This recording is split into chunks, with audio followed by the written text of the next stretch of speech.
Don't be like me and miss half a week worth of training because you were a dickhead for 10 minutes. You dickhead. You're a dickhead.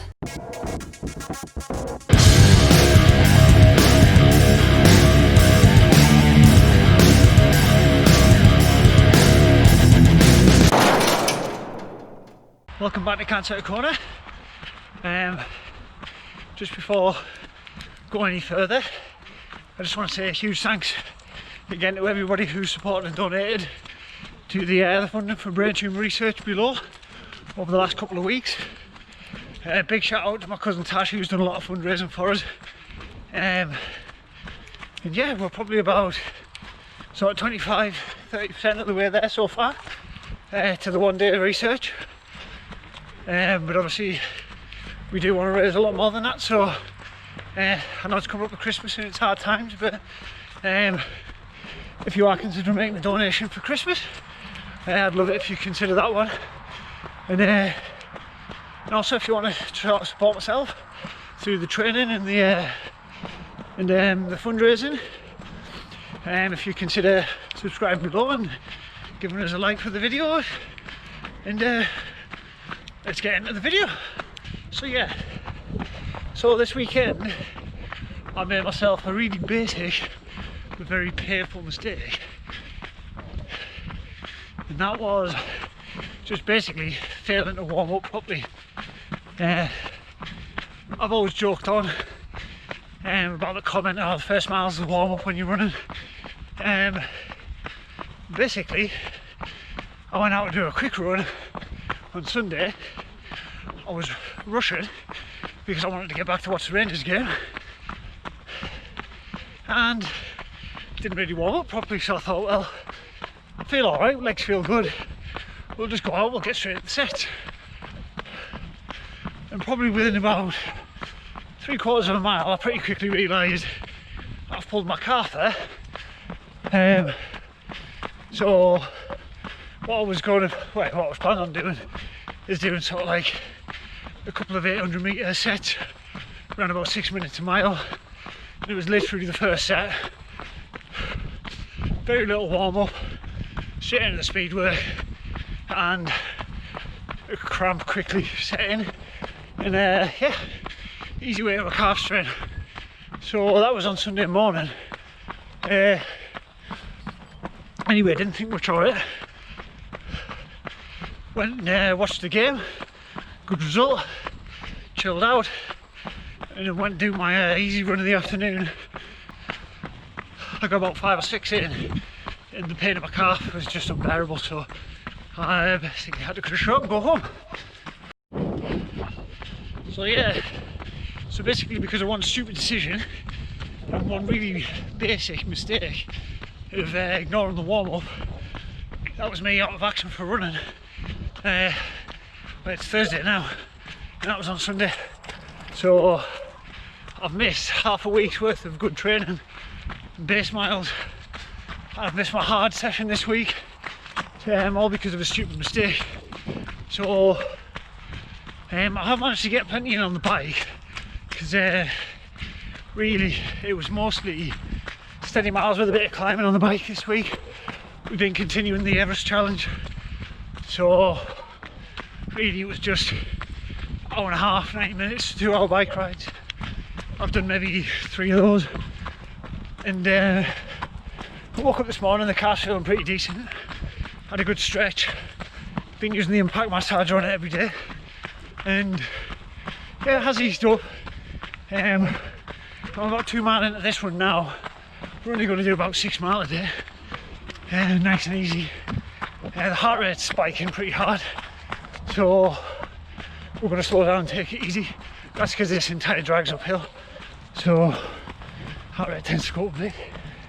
But we turn onto a flat in about half a mile, and gives me a nice long stretch to chill and let it recover back down. And then we're going to aim to try and keep it around the 140 mark for the rest of the run. So let's see how we do. Rest really has just been easy riding on the bike. I've been continuing on with the Zwift Academy tri sessions. I got through the hardest one the other day, which was the FTP builder, or claimed to be the hardest one. And I actually learned a bit about myself. My legs felt horrendous at the start of it. In probably the first interval I felt totally dead. To the point where I really thought, this isn't going to work today, I'm going to get off.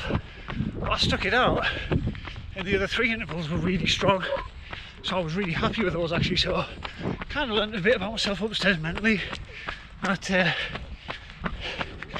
maybe sometimes when you're done, you're not done. So yeah, that was quite a good one for the sort of mental strength side of things. Just to realise that just because you're not feeling it, you've still probably got a bit in there. Obviously don't be stupid with it. But no, it was a good feeling when I finished it. Especially when I finished it as strong as I did. I mean, to be fair, they probably don't sound a lot to most people who are at a good level. I mean, they were on about 190 watt intervals. And it was hard enough for me.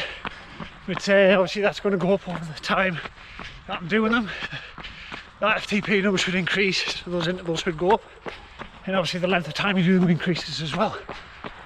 So come past Windleston Hall here. This is the end of this section. And the end of the uphill section. So heart rate's up to 157. So we'll chill out as we take a right out of here and go along this big long road. It's downhill, well, flat and downhill for about a mile. It'll be nice and chilled along here, but it is a bit too noisy to film. So I'll clock off and I'll catch you at the end when it's a bit quieter. So there we are, 4 mile in and we're away from the traffic, somewhere a little quieter. One thing I did notice is there's a bit of a steeper uphill section there, and that pain in my calf definitely hasn't 100% gone, so we are just going to go really easy to the end of the run now. And probably got about a mile, maybe 2 if we stretch it out till we get back home. So yeah, moral of the story, doesn't matter how good you're feeling or how fit you're feeling, you can still injure yourself very easily.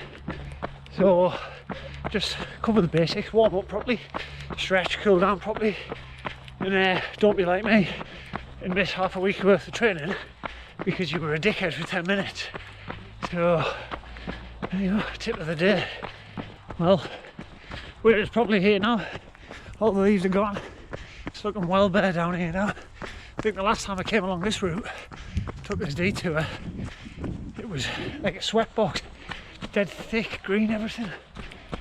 Shows how long it's been since I've been down here. Probably about a good 4 months.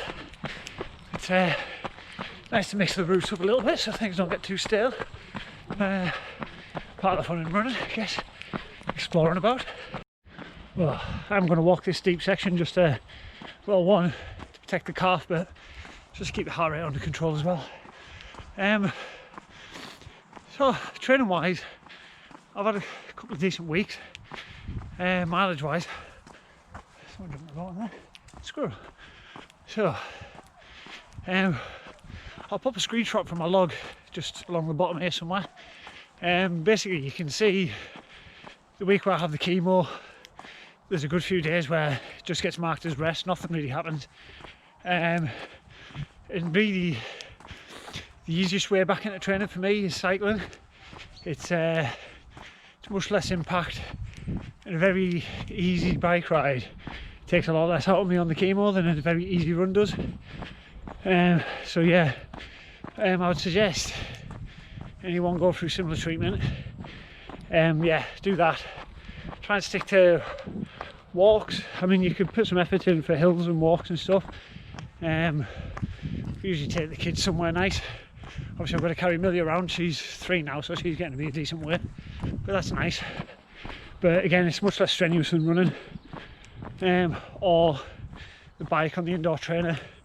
I wouldn't suggest going outdoors on the bike on the chemo unless you're going very easy or very local, because sort of sickness and nausea can come on pretty sharpish depending on how you're coping with the chemo. And you don't want to get caught out in the middle of nowhere spewing your guts up.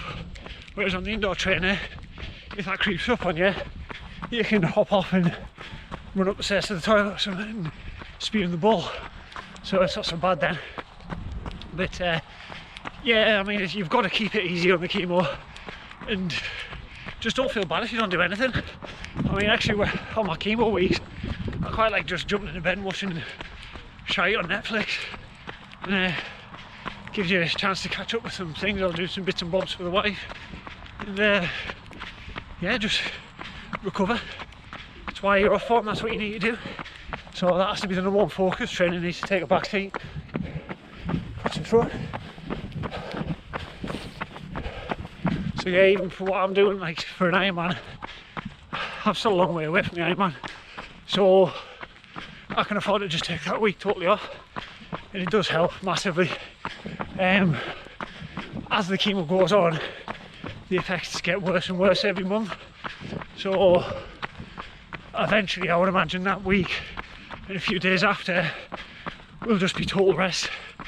But we'll see, keep our fingers crossed, I might get away with it. But yeah, if you're more interested in seeing how the training goes and what I do on the weeks on and off, there's a link to my Strava in the description. And yeah, it's right next to the link for the fundraising if you're interested in that. And I'll keep harping on about it, but we're doing really well at the moment and it's nice to keep that momentum going. So I am now 5 miles in after a little detour. Take care, and I'm starting to feel a bit tired actually. Time for some dinner, and I'll catch you back at the house. So there we go, some steady decent mileage in. Felt nice and easy. The calf actually felt a lot better towards the end anyway, the last mile or two. So yeah, I'm pretty happy with that.